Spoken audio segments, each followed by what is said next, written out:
Hello and welcome to Ask Mayor Miller, this edition of Central Georgia Focus, and I'm your host, Liz Fabian.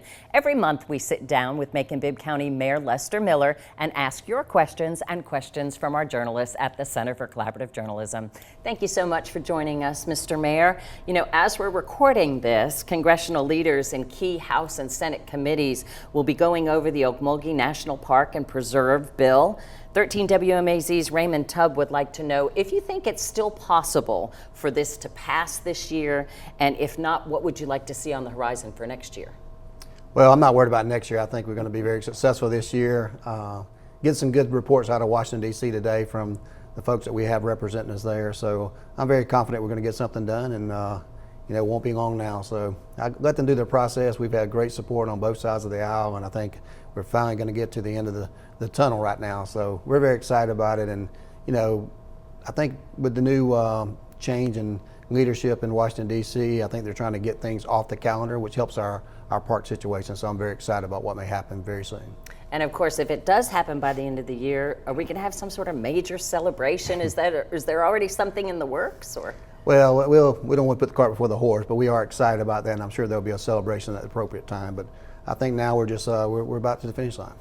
And also this week, the public has the opportunity to give their thoughts on the East Bank development that you've proposed on those 20 acres that the county has purchased on the old Bibb Mill site. How much of that project is contingent on the national park status? Well, the project's going to happen regardless. I don't think it's contingent upon, and certainly we did that anticipating what may happen with the national park, but the project's going to move forward regardless. But I think it'll have a lot more momentum if we get that final vote. So we're excited about that. That's why the charrettes is happening on November the 21st. There's ample opportunity all day long for people to come. There'll be presentations at 12 o'clock and 6 o'clock on the 21st. So we want people to come out and be heard, and then that charrette, that's what they call it, is going to be something that we take in consideration when we start looking at upward investment there. A lot of people will be seeing this after November 21st. So can people still give input through the UDA or somewhere? They can always give input on there. The final decisions won't be made until we actually talk to the developer. This is the time for people to get input on there. So we're just excited to get to that phase. And then, of course, after we do that and we hear from the public there, we'll take the next step about maybe doing an RFP for upper development sometime after the park gets the final approval. And the Macon Action Plan actually has a pedestrian bridge, not just going over the Ocmulgee River, but also over I-16 to connect downtown to the convention center and the Ocmulgee Mounds. How feasible do you think that is? Ooh, well, never say never. That'd be a very expensive project. Certainly won't happen while I'm mayor. I can assure you that. But it's certainly a lofty goal, and I think a lot of people took a lot of time, to kind of come up with that theory. But you never know. Things can happen. Never know, may get some more infrastructure money in the future that may make that a possibility, but certainly it's a good plan. You always got to strategize, but I don't see it happening anytime soon. Wasn't there supposed to be, like maybe after the construction process, a pedestrian bridge or a bridge that would be left behind? Is that still in the realm of possibility with the GDOT plans? Well, that is for the connecting the trail. So there will be some bridges that are left intact that we do some work on to allow you to connect perhaps downtown Macon to Amerson, et cetera. So those are the bridges that we have worked out with GDOT. We're just going through all the process and procedures there. Do you have any other thoughts or reaction to the Macon Action Plan XL?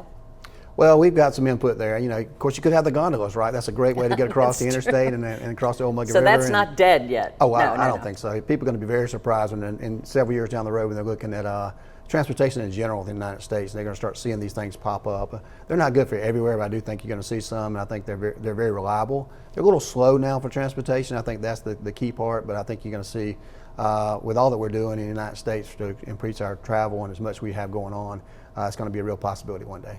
And that seems like a logical place because there wouldn't be that much infrastructure like a bridge, just the posts and whatever else you need. So, wow, didn't realize that was still on the table, but we'll look forward to that. Now, Sarah Holloway grew up in Chattanooga, and she has a daughter now attending college here. She wants to know, is Macon trying to be a real city or stay a small town? Because she said she was shocked to see how undeveloped parts of Macon are, and also wants to know if there are any plans to have eye-attractive things for young people to do that encourage them to stay after college. Well, that's a great question. I think we're trying to do all of the above, and I would say we're already doing that. I think if you look at the rate of the students that come to Mercer, to Middle Georgia State, to Wesleyan College, Central Georgia Technical College, you'll find a lot of those students fall in love with Macon and they stay here already. So we have a great quality of life. We have lots of entertainment.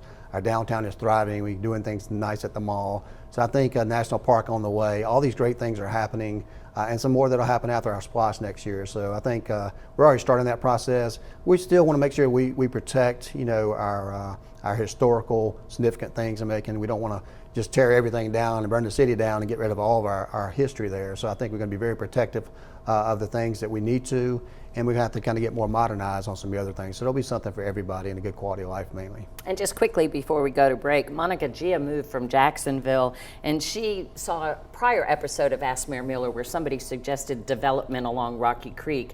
She says she doesn't have a car, she has young kids, and it would be great to have some sort of stores that those neighborhoods could walk to. Anything in your old stomping grounds planned?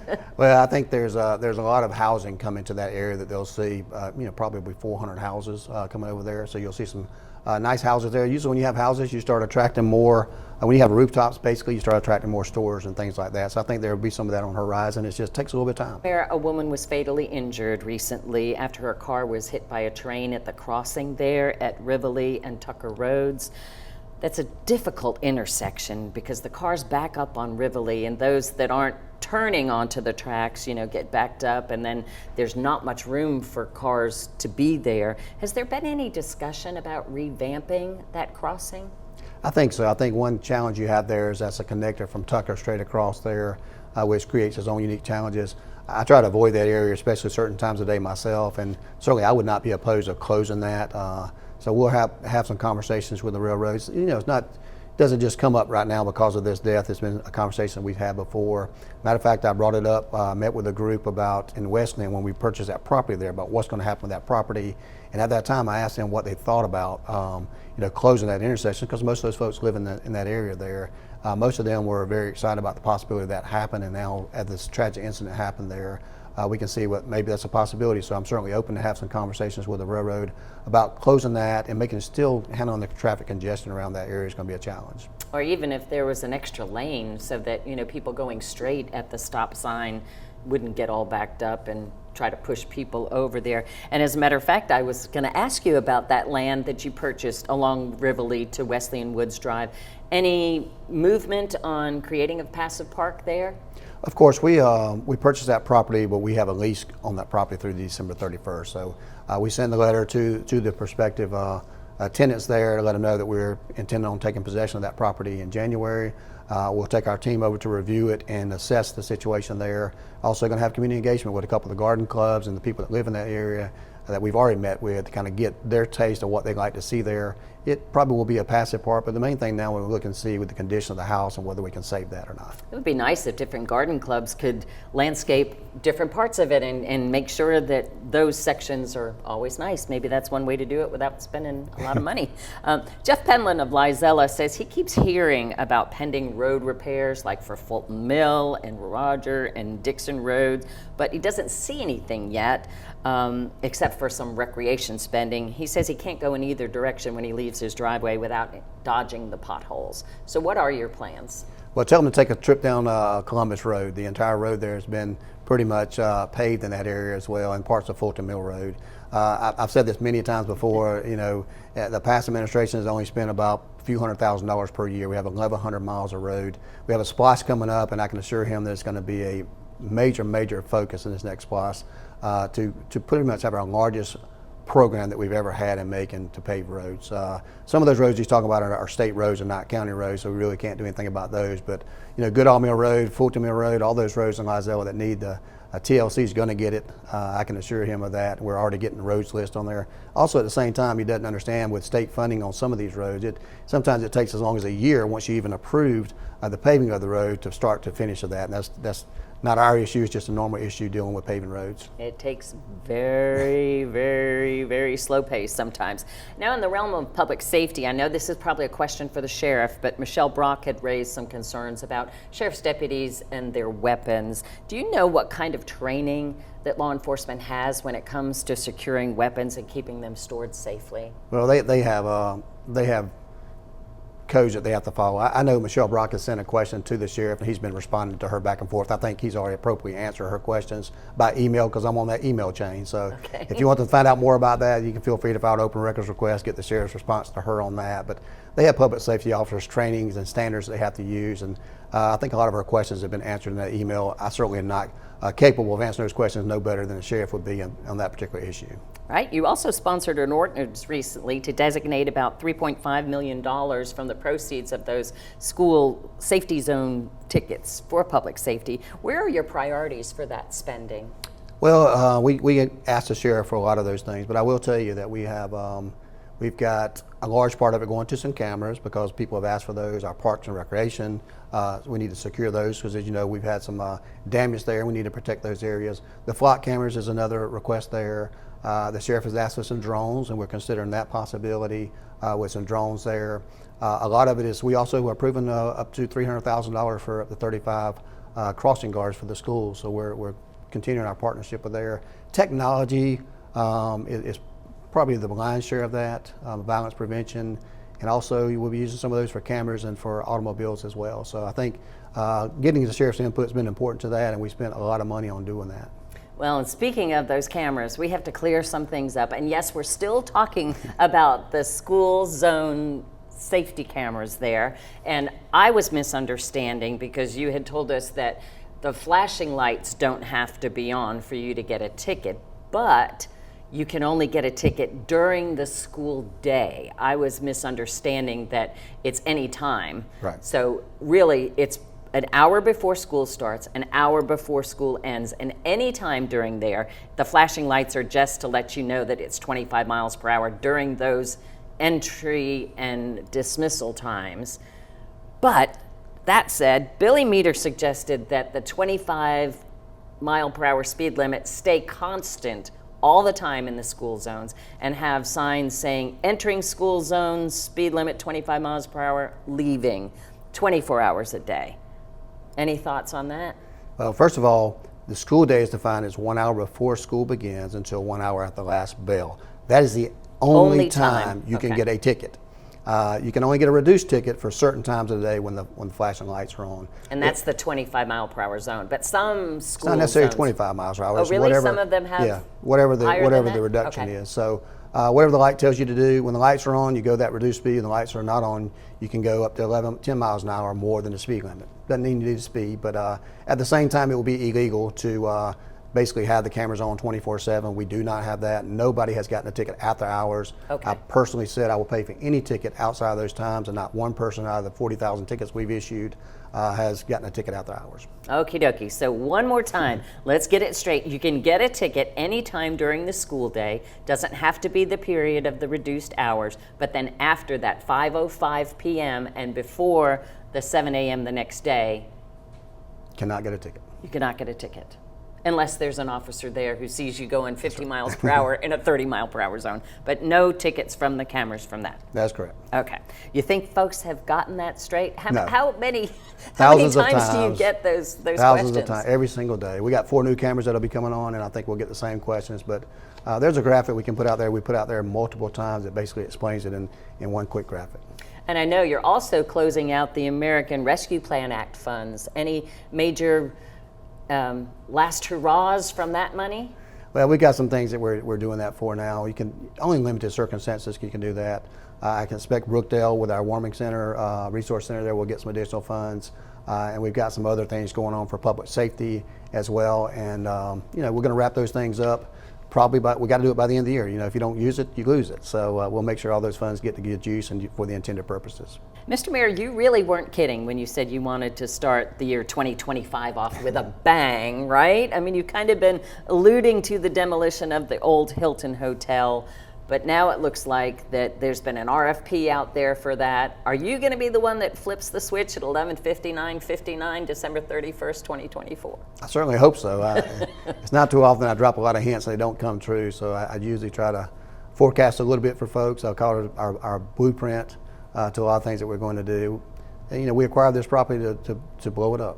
And I think a lot of people are going to have a problem with it. They're going to have a little heartburn to start with, just like they did with that thing called the amphitheater and pickleball and maybe a national park and all those types of things. I just tell them to trust me. Look, we're going to spend a little money to tear that thing down, but what you'll see that's replacing that is going to be 100 times what it's doing right now. It's been an albatross to our community. It's stopped the growth to the river in downtown Macon for the last decade, and somebody needed to do something about it, and sometimes you got to take the steps necessary to do that.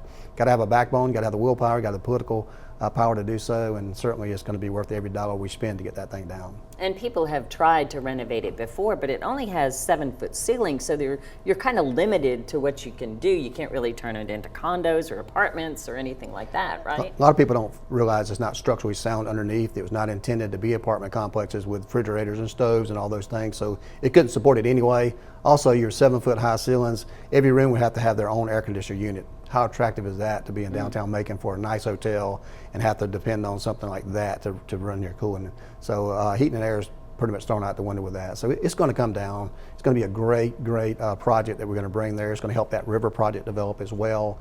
You'll see some things on that on our agenda upcoming soon. So I think it's going to tie nicely together with everything we got going on in the next SPLOST that we have coming up. And of course, is there plans to have fireworks or anything, or is that the big firework? Well, we always have a good event, whether it's jumping out of airplanes, catching things on fire. We did this RFP. We put down we wanted it to happen at 11:59.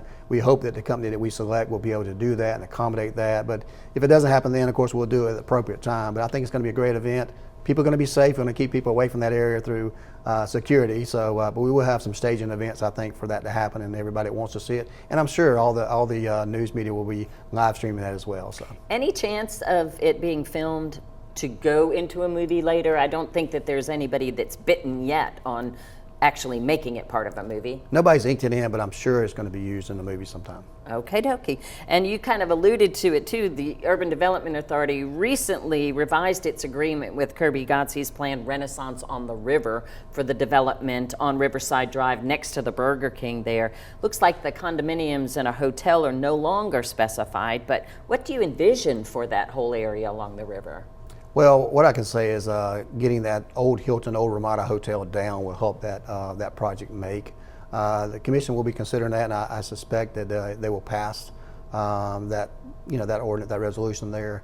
What I see is about a $300 million investment in that area. So wow. It's something that people are always talking about the river. You do have the railroad tracks there, but that project is in a TAD, tax allocation district, so it will make it a lot less expensive to do the improvements that are needed in that area. But it's going to be something that people can be proud of. As you recall, we also purchased the old Greyhound bus station there, and I think you're going to see a lot more development in that area very soon. Well, you floated like 300 to 400,000 for East Bank, so now $1 million. Sorry, yes, but so we're talking about almost $1 billion of investment planned for downtown. That's amazing, really. I think about 1.5 billion to be the number after we get through SPLOST of actually a lot of private investment, which we're excited about. And your second term begins at the end of the month. What are your plans for inauguration? No big plans. We've been there, done that before. It's new for some of our new commissioners coming on. So December 17th, we'll be taking that oath of office, and then everybody will start on January the 1st. So we're excited about a new 4-term. We have a couple more commissioners come on that's going to get used to the process, and they're already providing valuable input to me personally, and they're going through some training in the upcoming months. So we look forward to working with everybody come January. And just a few days before that inauguration is your sneaker ball. Any big plans that you can share with us about that? Well, it's a great event for Macon, bringing everybody together, and that's what we're about. So everybody's gonna have a lot of fun. We got a guest appearance by somebody that's making it big from Macon, and I'm gonna have on my best shoes. I'm not gonna tell you about what they are yet, but you're gonna be very jealous. Okie dokie. Let's see what else we have. Before that happens too, you also have plans to recognize the outgoing commissioners that were term limited. What are you going to do on December 3rd? We got a special invite list for a lot of their people they wanted to invite. We have 4 commissioners that are rolling off. 2 of them are already rolled off, but we're going to invite them back. Basically have some food and fellowship, and just thank them for their service, for a job well done for all of them. And it's just kind of their final hurrah. So a lot of them are kind of upset about it, but I think it's something that happens, and we appreciate their service. Raymond Tubb also asks, says the county really has dozens of boards and authorities. Have you taken a look at those in your first term to see if any of those are unnecessary and could be reduced or streamlined? Certainly we have probably more boards than we can use at some point in time, and it's it gets to be hard to kind of put new people on those boards. So we have looked at those things. But the moment you try to remove a board or somebody that's on a board, they get very, upset about that. So we have to kind of take a look at that one by one. Raymond, his final question for this month. Did all the bills get paid by the Trump campaign for the amphitheater visit? Yeah, I think a lot of people are very concerned about it. Of course, the county is not running that. We have a separate company that did that. But his team paid $125,000 for use of the amphitheater, which is a very good price. And it doesn't matter who comes for that kind of money. We certainly would welcome there for that. So they paid all the bills that I'm aware of. They may have went over a little bit on a couple of things that they need to pay for, but certainly we weren't going to book an event like that and not get the money in advance. And also, we had a high-profile Democratic candidates as well that had motorcades and public safety. How does that work? Did they also pay a little bit, like toward the public safety officers that are joining the motorcades and helping with Secret Service? Somewhat. If they needed additional services, we certainly bill for those types of things. If it's just standard public safety, of course, we provide those things. We had a lot of attention this last election, as you can imagine, being in the heart of Georgia, from all the candidates that came here. So we certainly are pleased with that. It brings some economic benefit when they come to our town as well. People come here to see them, and just kind of puts us on the map nationally, and we can't ever be upset about that. And of course, we're rounding out the 2018 SPLOST collections too. They'll be kind of wrapping up next year by June maybe. Any big shifts on the horizon moving toward new projects with a 2025 SPLOST? Well, March 18th of 2025, we'll have a SPLOST vote, and we'll be putting forth the plans for that. December the 17th, we expect to actually include the ballot language in our ordinance there for people to kind of see. But there'll be some buckets you're very, very familiar with. The top of that is going to be roads. I'm so tired of hearing about roads. We're going to pave the Yellow Brick Road all over Macon-Bibb County, and I'm going to make sure it happens while I'm here. So don't get tired of being interrupted with improvements going on, because it's going to happen a lot in the next several years. So the day after St. Patrick's Day, we'll be looking for the gold at the end of the rainbow for the SPLOST. Right. As we head into Thanksgiving, what are you most thankful for? Well, I'm thankful this election was over, national election, because I'm tired of seeing all those commercials and getting all those texts. But really, it's always about faith and family and friends to me in that order. So I really do. We've been very fortunate this year in Macon, and you want to continue to grow. So I'm definitely, my faith is always going to be first. My family, I love my family dearly, so I'm thankful for them, and of course all the wonderful friends we have in Macon. All right, thank you very much, Mr. Mayor, and thank you for being part of our Ask Mayor Miller program. Remember, you can send us a question at any time to mercerccj@gmail.com, because we'll be sitting down with the mayor again before the end of the year. So if you have any resolutions, send them our way. Thanks for joining us.